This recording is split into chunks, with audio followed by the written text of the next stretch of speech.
Gdje ste, drugari? Idemo još jedan petak krug.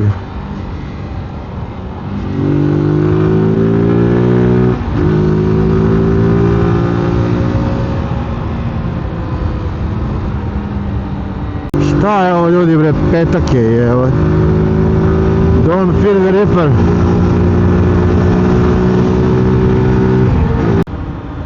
Da, inače sipao sam gorivo, ko prati na Instagramu, bio je story. Bilo na 700 km, sad 620. Kako ludilo. Lagano možeš u drugu državu.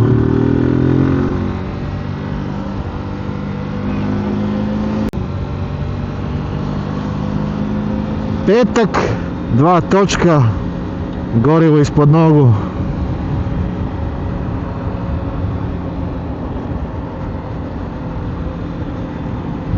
Gdje mi je ovo bilo pred 20 godina, fazon. Kažu za moju generaciju da smo ono i dalje deca zarobljeni u 35-40 godina starim telima, ono. Ima tu istine, ono.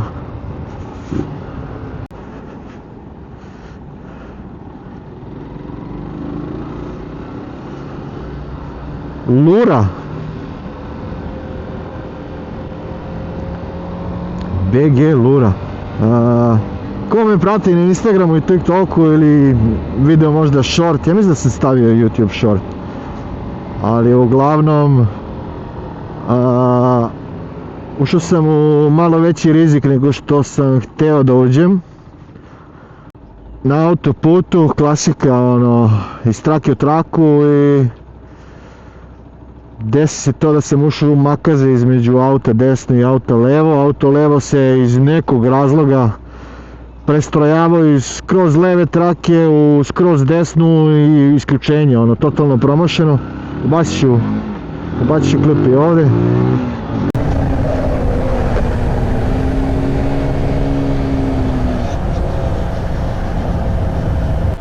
Da, moja krivica totalno, znači on me jeste istikao, ali ja sam išao između vas. Hvala ti puno. Pritom, koliko sam video, koliko sam mogao da, ajde kažem, ne mogu da osuđujem, ali ja sam kriv prvenstveno, ali mislim da me je vidio u retrovizoru i da je ono, i dalje postupio namerno ko fazonu. Ja se dao migavac, ko te jebe. Pardon na mom French. Moja greška prvenstveno, umjesto da sam išao levo, umjesto da sam išao levo, ja sam otišao desno između, jer sam kasno video migavac. Zašto? Zbog ovog ovdje vizira. Te krenem ovako predveče, da kažemo, taj ono golden hour, uhvatim me mrak nekad, još uvijek mi se još vozi i onda dođemo do toga, on nije trebao skreći odavde levo, by the way, zabranjeno je. Krene taj sumrak i jako slabo onda vidim, a ne nosim sa sobom clear vizir koji imam, ono, ne sjetim se da ga ponesem, jednostavno nisam navikao sam gulim ovaj, i zato što ima pin lock, vozio sam zimi sa njim i ono, sve sam navikao na njega. Ali definitivno ću morati da krenem, da nosim clear, jer eto, ono, opet ponavljam, niko nije kriv osim mene i tako trebate razmišljati u svim situacijama, jer vi se stavljate u takve situacije da se provlačite između dva vozila, da kasno kočite i tako dalje. Pritom sve ono što sam pričao u prethodnim videima o Counter Steeru i tako dalje, možete primetiti u tom klipu ko ima ono KINAI i ko vozi motocikle, koje su sve operacije bile. Znači, od sekunde kad sam primetio da će to da se desi do trenutka, bilo je jedan downshift, zadnja prednja kočnica i naglo kočenje. Sa nekih 110 na 70, ja mislim, na tako nešto. Sasvim dovoljno da izbjegnem, ali nažalost zbog ovih širine retrovizora udario sam onu devojku sa retrovizorom, ja sam čuo ono klak samo, standardno.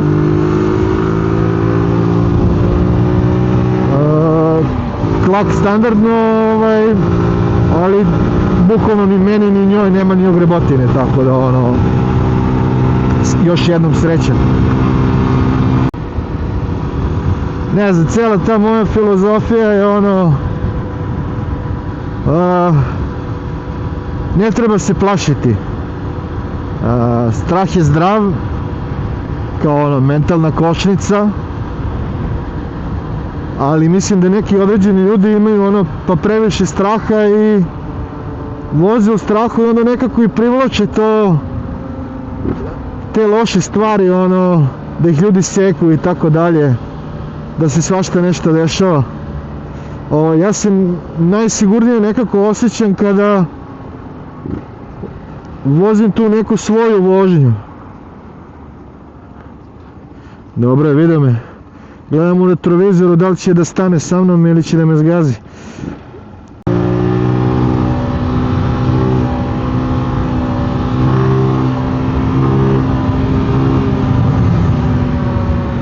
Idemo jedan milkshake sa fucking papirnom slamkom, da sisamo novine. Trebao sam kupim običnu slamku.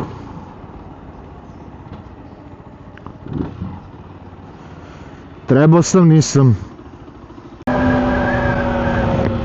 Nije bilo loše, ali nije bilo, ni šejk je bio nekako, nije bio hladan uopšte, ono, baš bez veze.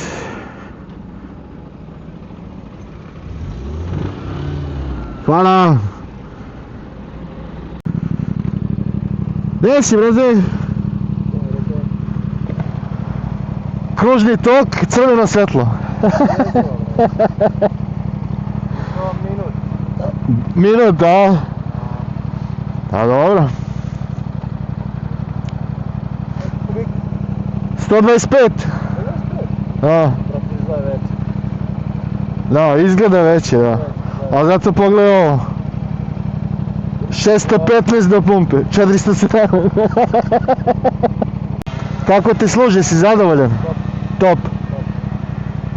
Razmišljam se između njega i onog MT-a. Vjerojatno ću MT, jer ja volim više ono malo i off i ostalo. Ajmo.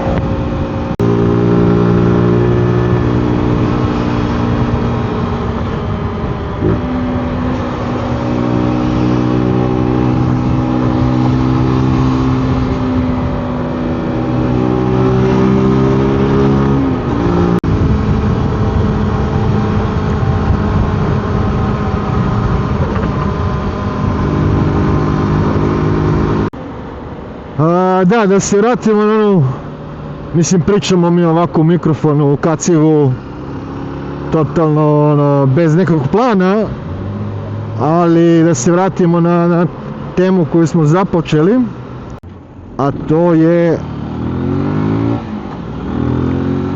da kažemo, više sreće nego pameti i ono što bi svi trebali da primenjujete, to je neka ta, nisam ja to izmislio, ja mislim da to jednostavno postoji u nekim drugim svetovima, na primjer kod vojnih pilota, da oni imaju gomilu zadataka u isto vreme koje trebaju taksativno da ispune i da isfiltriraju ono, da kažeš, po prioritetu kako bi trebalo te iste zadatke da ispunjavaju, jel? Tako i vi u saobraćaju. Prvo i osnovno što trebate znati jeste 100% saobraćajne propise, saobraćajne znakove, tako da vam to ne predstavlja jednostavno problem, ono, ko ima prvenstvo i ostalo, da ne kalkulišete to u tokom vožnje, ono, u sredini vožnje, nego da je to ono, bukvalno najniži nivo tog nekog zadatka, tog taska, i da to jednostavno prvo radite, jel tako? A onda nakon toga dolazi ta neka filtriranje informacija, na primjer krećete se određenom brzinom, nailazi auto iz jednog smera, iz drugog smera, bukvalno samo pogledom znate da procenite, aha, tamo nije mi nikakav faktor, koncentrišem se na ovog ispred mene i tako dalje. Bukvalno u hodu filtrirate informacije od značaja i postavljate ih po prioritetima, i to jednostavno isto dolazi i sa iskustvom, da vi znate kada taksiste, na primjer, koji je ispred nas, ako nije dao migavac, a namotao je točak na levo, znači da će se ovdje ispred nas uključiti, na primjer, bez davanja migavca, jednostavno će nas, da kažemo, iseći. Onda isto imate taj neki pogled, da li vas je vozač video u retrovizor i ostalo. To su sve, znači ne samo kretanja vozila, nego i njihov, da kažemo, govor tela, što vozača unutra, da li je na telefonu, da li nije, da li je zauzet sa ovim, sa onim, znači sve to morate nažalost da kalkulišete, motor ne oprašta i morate jednostavno sve da kalkulišete, i pored toga svega da se pomirite sa činjenicom da ružne stvari jednostavno mogu da vam se dogode, i onda na osnovu toga kalkulišete taj neki rizik. Sve ovo što sam naveo, meni za sada onako čini se da mi ide solidno ok. Ne kažem da sam ja sad tu nešto savršen, daleko od toga. Znači ne kažem da sam ja popio svu pamet sveta, ja samo prenosim da kažemo što ja primenjujem. Mislim da je to solidan, da kažemo, start. Džaba ja dajem sve migavci i ostalo, oni gledaju da meni iseku ispred. Glava uvijek mora da vam radi, znači glava, pogled mora uvijek da vam radi, da pretpostavljate različite situacije.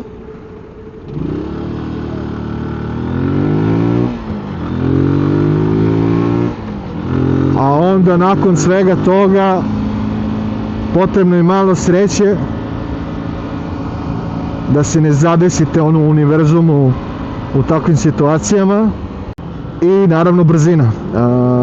Brzina je najveći faktor koji deluje na to da vaš mozak jednostavno određenom brzinom pratite neke informacije, i koliko god vi bili dobri, u nekom trenutku, ako vozite jako brzo, dolazi do umora, ne samo tela, nego i mentalno, znači dolazi do umora, i jednostavno sporije obrađujete te informacije, dokle bukvalno ne dođe do greške koja ne da Bože može da vas košta puno, tako. Ako biste htjeli možda dedicated video na ovu temu, to je posvećeni video samo za ovu temu filtriranja vožnje u prezagušenom gradu, ostavite mi komentar, like, pa se vidimo u sljedećem videu. Aj, čao!